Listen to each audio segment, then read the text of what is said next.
Halo, selamat pagi semuanya. Semoga dalam keadaan sehat selalu. Salam budi luhur. Hari ini kita bertemu secara virtual online dalam mata kuliah sistem penunjang keputusan untuk pertemuan keempat, yaitu pemodelan dan analisis.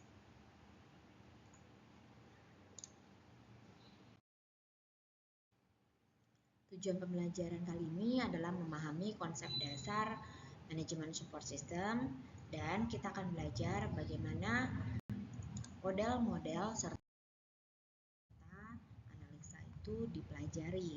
Di antaranya ada mendeskripsikan isu manajemen model, kemudian ada berbagai model yang akan kita pelajari, ada model statis dinamis, influence diagram, dan analitik influence diagram, serta contoh-contoh tabel keputusan.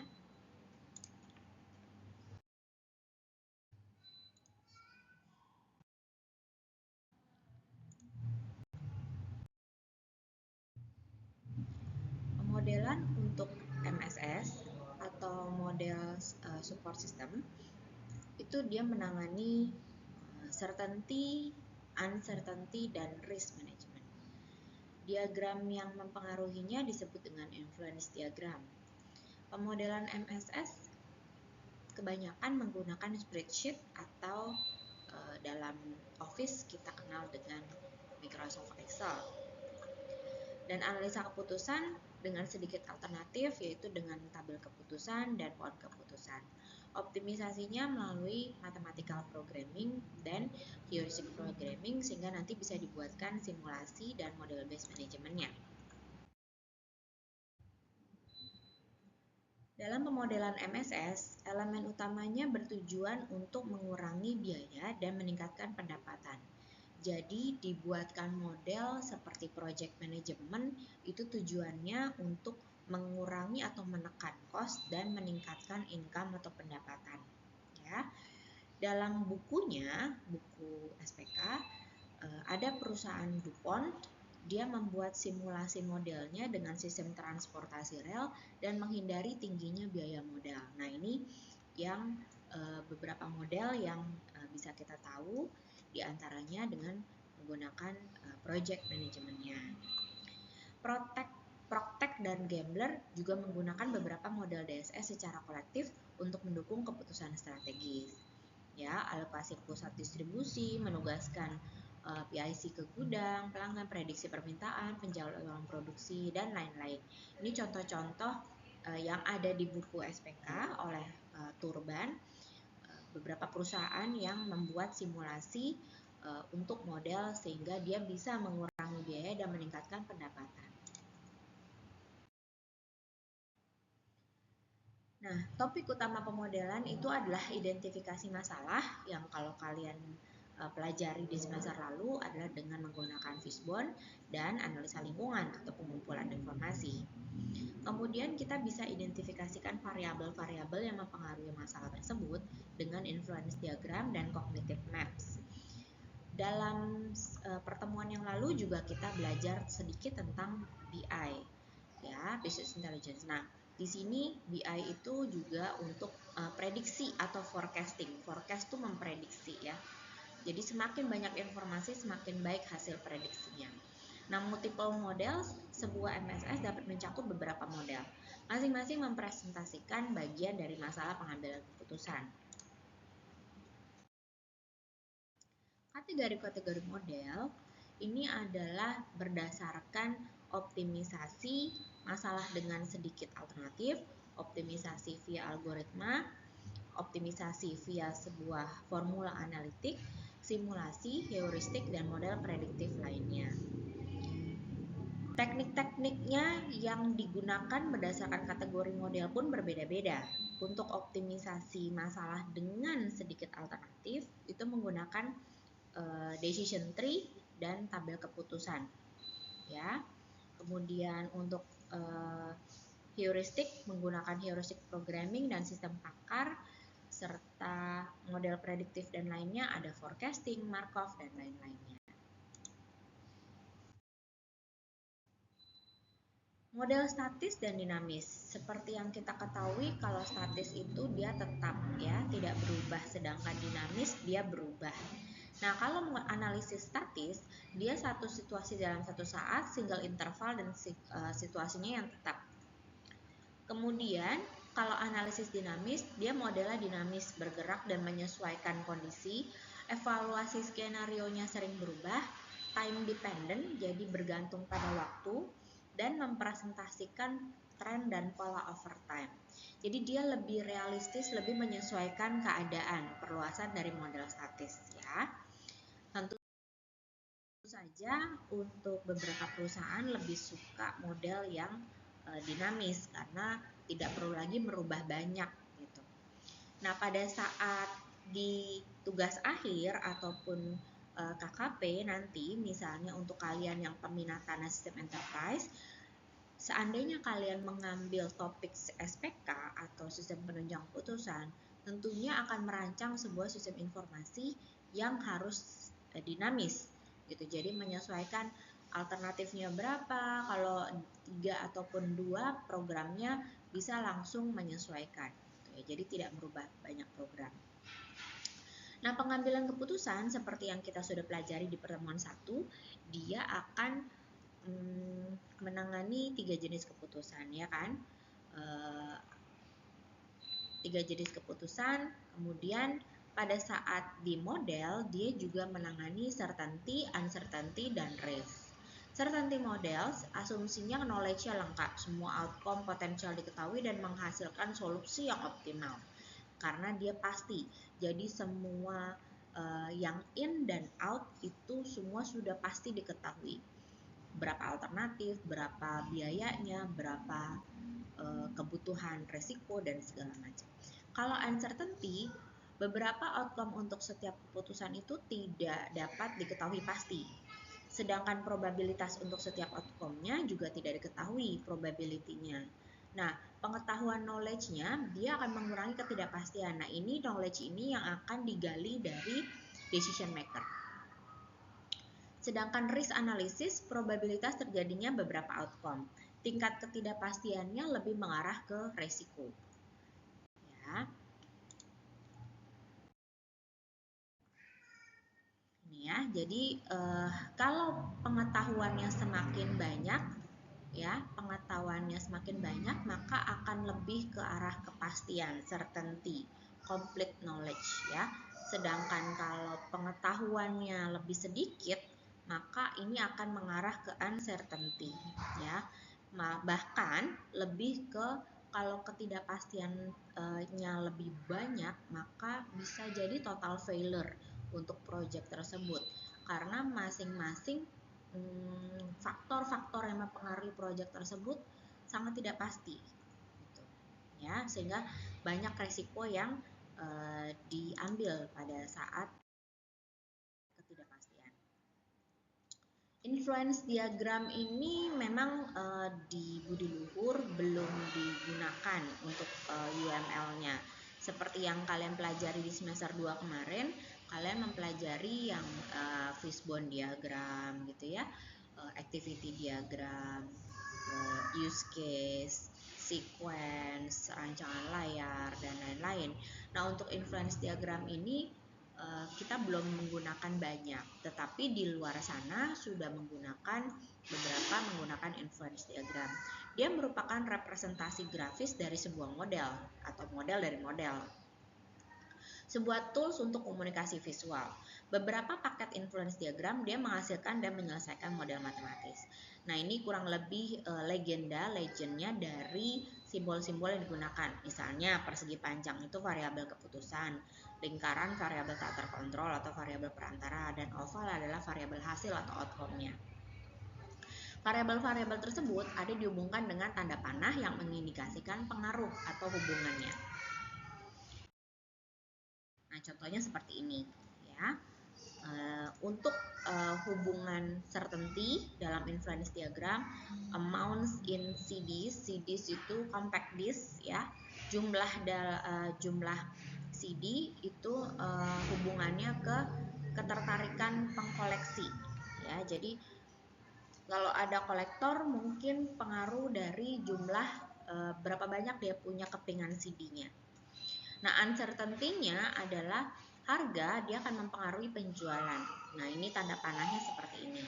Bentuk panah mengindikasikan jenis hubungan ya.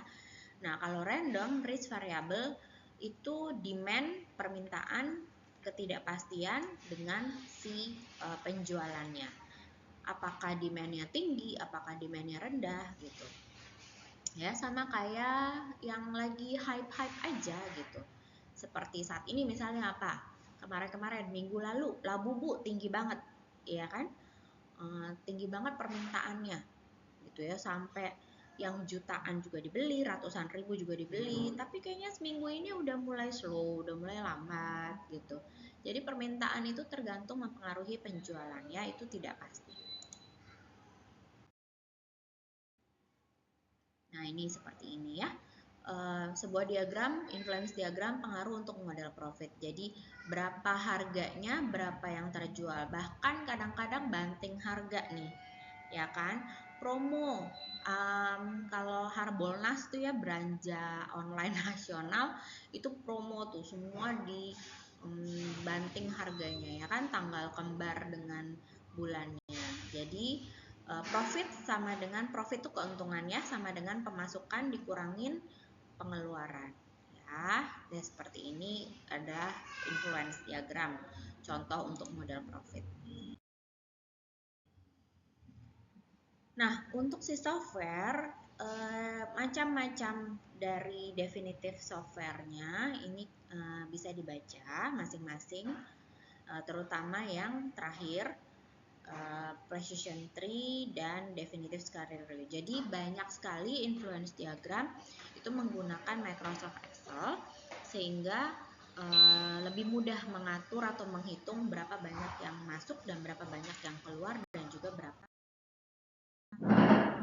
banyak keuntungannya. Nah, ini menggunakan analitika ya, influence diagramnya menggunakan software namanya Analytica Diagram. Ini contoh untuk market model. Nah, ini menggunakan Analytica Diagram untuk sub model harga.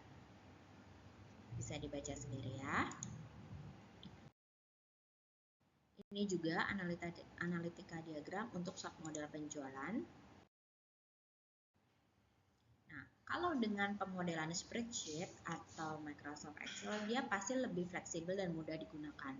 Fungsinya powerful. Kenapa? Kita di situ bisa menggunakan filter ya.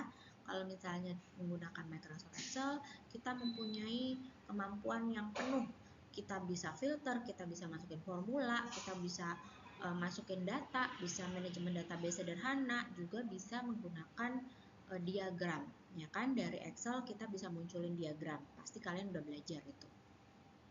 Ya, juga bisa digunakan untuk analisis what if dan goal seeking ya. Contohnya Microsoft Excel. Waktu 1 2 3 udah pada banyak yang nggak pakai kan. Jadi yang terkini paling ini adalah Microsoft Excel. Sekarang kalau misalnya nggak mau install Office offline, pada banyak yang menggunakan Google Sheet. Ya, ini kurang lebih sama walaupun fiturnya nggak se-powerful yang offline. Ini contoh Excel spreadsheet untuk model statis perhitungan pinjaman sederhana dari pembayaran bulanan. Nah, ini influence diagram ya, contohnya. Di sini kita bisa lihat ada bisa menggunakan rumus ya. Di sini kita menggunakan rumus, di sini menggunakan rumus, di sini juga menggunakan rumus, sehingga di Excel nih bisa diperhatikan ada berbagai sheet di sini, berbagai lembar, maka ini bisa powerful gitu ya.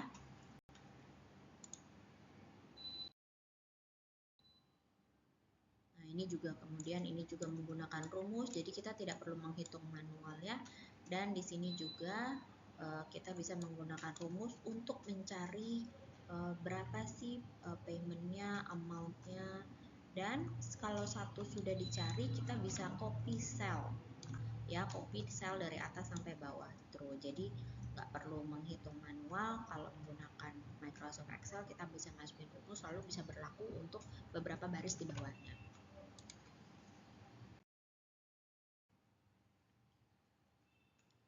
Baik, kita masuk ke analisis keputusan dengan sedikit alternatif ya. Situasi tujuannya tunggal yaitu tabel keputusan.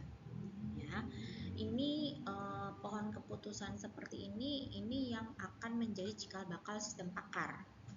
Ya, sistem pakar tuh contohnya seperti ini. Misalnya dia mau mendeteksi anak ini penyakit apa. Ada seorang pasien misalnya dia mendeteksi penyakitnya apa, tapi menggunakan online gitu. Ini yang juga cikal bakal si AI ya dari sistem pakar ini. Contoh misalnya nanti ditanya sama dia, apakah saat ini Anda merasa pusing? Nanti jawabannya adalah yes or no, ya dan tidak. Kalau iya, maka dia akan ditanya lagi, berapakah suhu Anda saat ini? Apakah di bawah 37 atau di atas 37 gitu. Nah, nanti ada pilihannya lagi yes or no. Jadi seperti itu. Kondisinya if gitu ya. Nested if kalau kamu belajar semester 1 itu ada algoritma kan, ada bahasa pemrograman dasar, ada if dalam if. Nah, itu kurang lebih di sistem pakar akan seperti itu ya. Jadi ada pertanyaan bercabang 1, pertanyaan bercabang 2 dan lain-lain. Itu cikal bakal dari sistem pakar. Nah, untuk tabel keputusan investasi ya satu tujuannya ya pasti namanya investasi memaksimalkan pendapatan setelah 1 tahun misalnya gitu. Nah, itu tergantung pada status ekonomi seperti sekarang nih mau perubahan presiden. Sekarang adalah bulan Oktober 2024, sebentar lagi akan ada pelantikan presiden yang baru yaitu Pak Prabowo Subianto.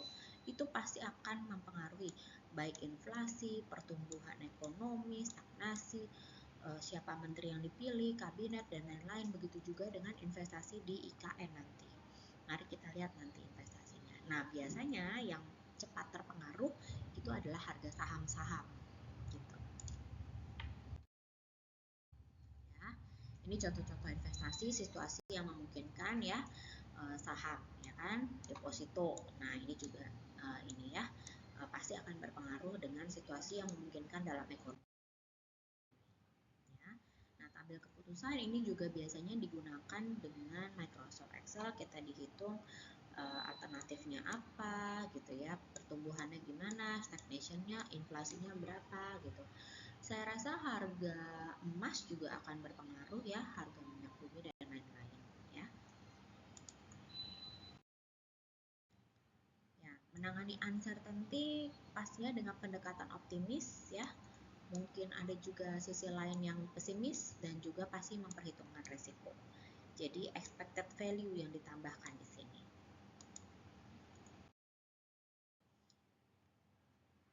Decision analysis dengan sedikit alternatif, dia adalah metode lain untuk menangani yaitu simulasi serta indikator fuzzy logic.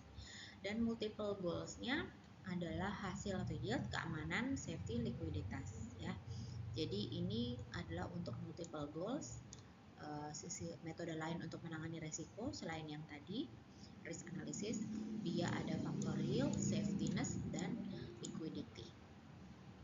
Mungkin ini lebih banyak dibahas dalam di manajemen ya, manajemen resiko.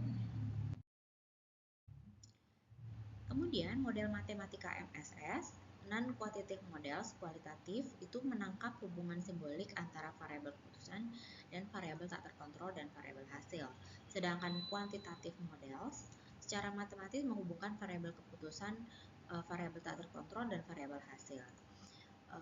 Kalian yang mesti diperhatikan adalah kuantitatif itu bicara quantity yaitu angka, maka itu pasti ada matematikanya. Jadi nanti akan ada rumus dan lain-lain sehingga ada beberapa variabel keputusan tak terkontrol dan variabel hasil. Nah, ini untuk kalian yang punya teman-teman di manajemen, di ekonomi, ini pasti belajar tentang variabel ini ya. Sedangkan non kuantitatif itu kualitatif. Kualitatif itu bukan quantity tapi kualitatif. Jadi tidak bisa dihitung, tidak bisa ditentukan jumlahnya. Ya, contoh misalnya kalian mengisi kuesioner feedback. apakah kalian paham atau tidak paham tentang pembelajaran yang tadi, itu kan tidak bisa dihitung, ya kan? Jadi pakai kuesioner yang jawabannya adalah skala 1 sampai 5, tidak paham atau sampai sangat paham. Tapi kalau kuantitatif model itu bisa dihitung berapa jam pembelajaran SPK tadi dalam 3 SKS. Nah, itu bisa dihitung. Misalnya 150 menit. Nah, itu ada hitungannya, ada angkanya gitu ya. Itu yang membedakan antara kuantitatif dengan kualitatif ya.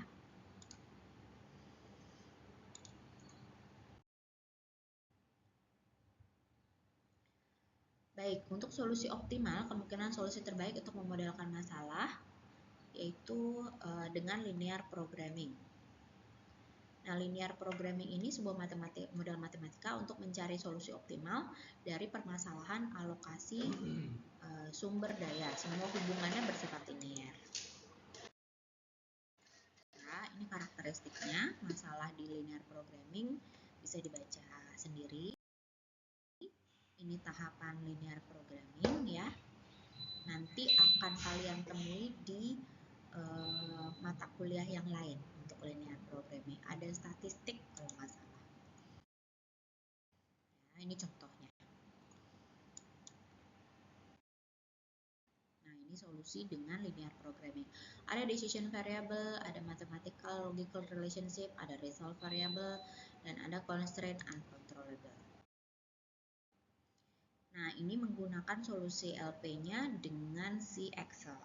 Ya, seperti biasa kita bisa menggunakan rumus. Kemudian nanti kalau ada salah satu yang berhasil dicari, tinggal di drag ke bawah ya. Ada rumusnya yang bisa dimasukkan ke. Kemudian sensitivity, what if, dan goal seeking analysis.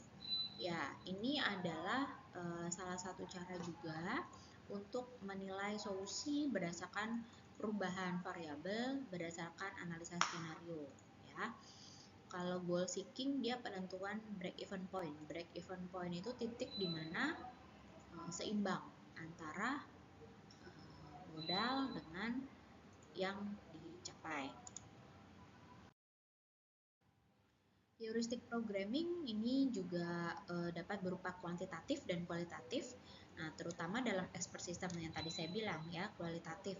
Jadi dia akan bertanya, kemudian nanti ada jawabannya yes or no. Nah, kalau kalian lihat diagram ini kan seperti flowchart ya, yang seperti kalian pelajari di semester 1.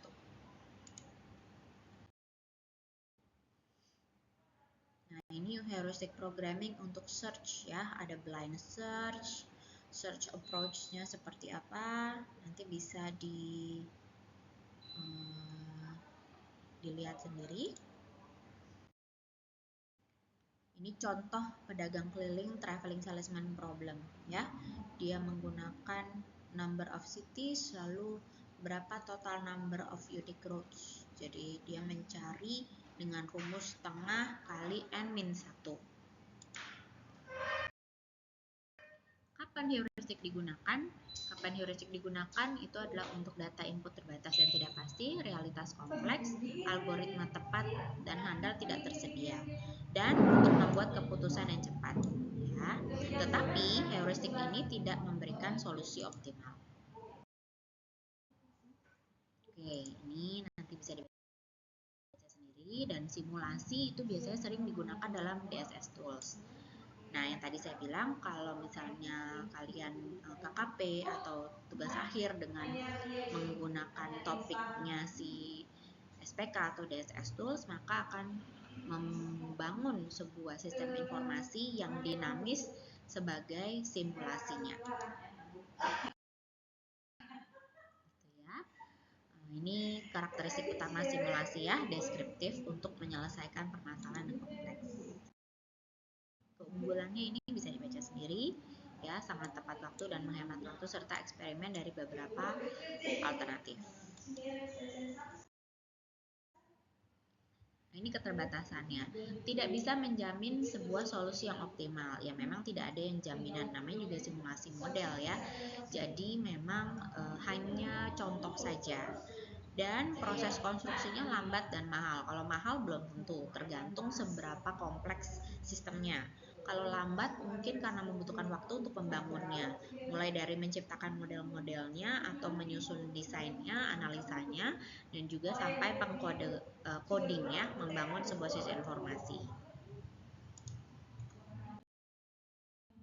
Ini metodologi simulasi, dia memodelkan sistem nyata dan melakukan eksperimen berulang. Ini langkah-langkahnya: satu, definisikan masalah, nanti bisa didefinisikan dengan si fishbone diagram. Bangun model simulasi bisa dengan menggunakan si activity diagram, use case diagram, rancangan layar ya, sampai dengan si sequence diagram. Kemudian diuji, didesain, lakukan eksperimen, testing, evaluasi, lalu baru implementasi. Ini jenis-jenis simulasi, bisa dibaca mandiri ya. Ini juga visual interactive modeling, VIM, dan juga visual interactive simulation. Jadi antara model sama simulasi. Kalau model dia lebih ke arah bentuk gitu ya, bentuk-bentuk. Kalau simulasi sudah bisa dijalankan ya, jadi dia menggunakan komputer grafik, juga diintegrasikan kadang-kadang dengan geographic informatical system, jadi lebih ke maps itu juga ke GIS gitu. Dan sistemnya ada yang statis atau dinamis. Tadi saya bilang kalau SPK lebih ke arah dinamis yang bisa disesuaikan oleh berbagai macam kondisi dan alternatif. Model Based Management MBS, dia memiliki kemampuan mirip dengan Database Management System, tapi tidak ada paket model Based Management. Ya, Object Oriented MBS. Oke, itu saja pembelajaran kali ini tentang pemodelan dan analisa. Semoga dapat dipahami. Kita bertemu lagi dalam pelajaran mendatang. Terima kasih. Selamat siang. Salam Budi Luhur.